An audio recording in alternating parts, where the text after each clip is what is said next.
हम तो माने अब तो रिटायर हो गए। सरकारी नौकरी से तो ठीक है, तो है, पेंशन तो मिल ही रहा है। ना नहीं मिल रहा है। काहे? अब ये तो नीतीश जी ही जानेंगे ना। वही लोग, हम लोग मार्केटिंग बोर्ड में थे हाँ। उस समय, जो है विघटित करके समायोजित कर दिया बिहार गवर्नमेंट में। और ये खुद जो है विधानसभा में बोले थे कि हम तो कर्मचारियों के यहाँ से यहाँ कर दिए, और कर्मचारी जो है केस में नहीं जाएगा। तब हम लोग गए हाई कोर्ट। हाई कोर्ट के मुख्य न्यायाधीश थे आपका बालिया साहब। उन्होंने खुद मौखिक बोले, राजेंद्र सिंह और कंठ साहब बहस किए, कहे कि हम कोर्ट का दरवाज़ा तोड़ देते हैं, कर्मचारी कभी भी आवेगा कभी भी जाएगा। इसके बाद में फिर हम लोगों को समायोजित से ये जो है नवनीति प्रसाद के बेंच में गया, तो उस समय बोल दिए कि ये कर्मचारियों को नियमित है, इसलिए सारा सुविधा मिलेगा। मिला नहीं। नहीं मिला। तो नीतीश जी तो कहते हैं हम ये तो कर्मचारी, बार बार झूठ बोल रहे हैं। हर हम चीज लोग तो आज से लड़ रहे हैं, अभी कोर्ट में, सुप्रीम कोर्ट हर में चीज मैटर। में झूठ बोलते हैं का? अब ये हर चीज का तो मैटर नहीं जानते हैं, हमारे विभाग में बोले हैं। इसके बाद में वो है आपका ये चला गया है सुप्रीम कोर्ट मैटर, जो कि 6 तारीख को डेट है। देखिए संविधान का रिटायर हुए आप? हम 17 में। अरे तो 7 साल हो गया। हम्म।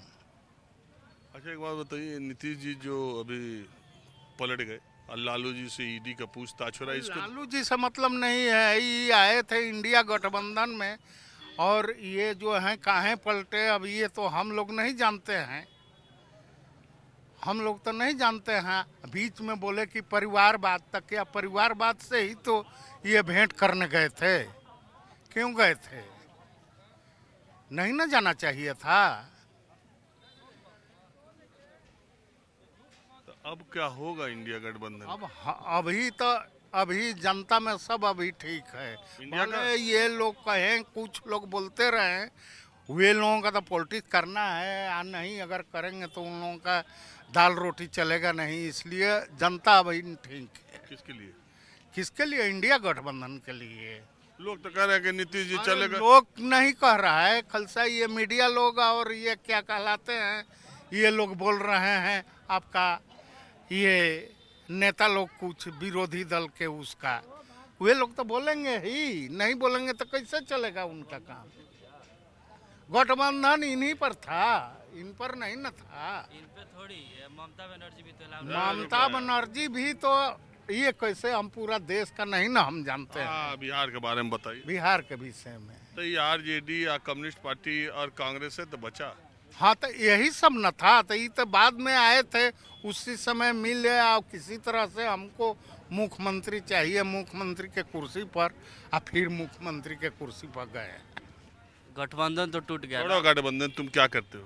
मैं तो स्टूडेंट हूँ, किस क्लास में? बीटेक कर रहा हूँ ना, फर्स्ट ईयर, कहाँ से? गाजियाबाद। तो इम्तिहान हो गया? अभी तो वहाँ सेमेस्टर का एग्जाम चल रहा है यार, सारे इंजीनियरिंग कॉलेज। चलेगा, अभी तो छुट्टी थी ना कुछ दिनों के लिए, तो घर आ गया। सेकंड सेमेस्टर का तो एग्जाम चल रहा है, फोर्थ सेमेस्टर, सिक्स सेमेस्टर। अभी तो एक टिक पीछे चलता है ना, फर्स्ट सेमेस्टर की एग्जाम होगी ये मार्च के अप्रॉक्स। अच्छा, तो अब राजनीति में इंटरेस्ट लेते हो क्या? इंटरेस्ट तो हर फील्ड में ना, थोड़ा थोड़ा। हाँ तो बताओ क्या बोल रहे थे? अरे वही गठबंधन चलेगा थोड़ी। अभी तो भारत जोड़ो यात्रा था, तो ये ममता बनर्जी ने अलाउ ही नहीं किया बंगाल में, और ये नीतीश भी आ गए इधर, है ना। तो नीतीश तो उधर ही थे, अभी गए फिर चले गए अपनी सही मूल जगह पे। ये तो होता रहेगा, गठबंधन चलेगा थोड़ी। अभी तो मोदी जी है, जीत ही जाएंगे, कंफर्म है। इंडिया गठबंधन का कुछ नहीं, गठबंधन थोड़ी चलेगा। अगर रहता ये नीतीश जी का नहीं, गठबंधन तो नीतीश रहे या ममता बनर्जी रहे, कुछ नहीं फर्क पड़ेगा ना, मोदी जी जीत जाएंगे। किस वजह से? वजह देखिए, मेन बात है कि कोई ओपोजिशन में लीडर नहीं है ना। लीडर रहता तो टक्कर मिलता मोदी जी को।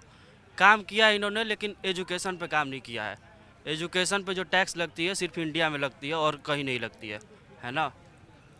बाकी और भी एक दो मुद्दा है, अनएम्प्लॉयमेंट है, लेकिन अब एम्प्लॉयमेंट तो सरकार नहीं देगी, लेकिन ठीक है, मोदी जी जीत जाएंगे क्योंकि ओपोजिशन नहीं, ओपोजिशन रहती तो थोड़ी फाइट होती है ना। हाँ, ये बात आपकी मैं सहमत हूँ।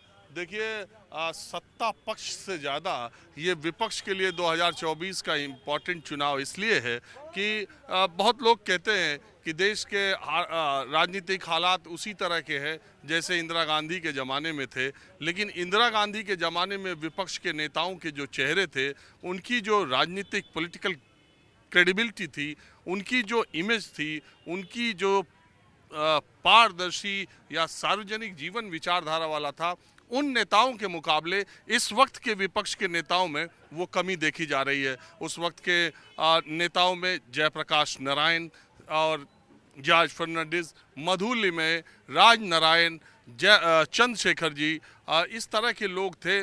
मैंने कुछ नाम लिए, बहुत सारे, शरद यादव, बहुत सारे ऐसे नेता थे, चौधरी चरण सिंह, मोरारजी देसाई, तमाम वो लोग थे जिन्होंने अपने सार्वजनिक जीवन में उस वक्त तक उनके ऊपर उस तरह के आरोप नहीं लगे थे और चाहकर भी कोई सरकार उनके खिलाफ आर्थिक अपराध ईडी या सीबीआई नहीं लगा सकती थी। आज के विपक्षी नेताओं में के साथ ये है कि कोई भी विपक्षी नेता है उस पर ईडी और सीबीआई का मामला है और लगातार उस पर पूछताछ हो रही है।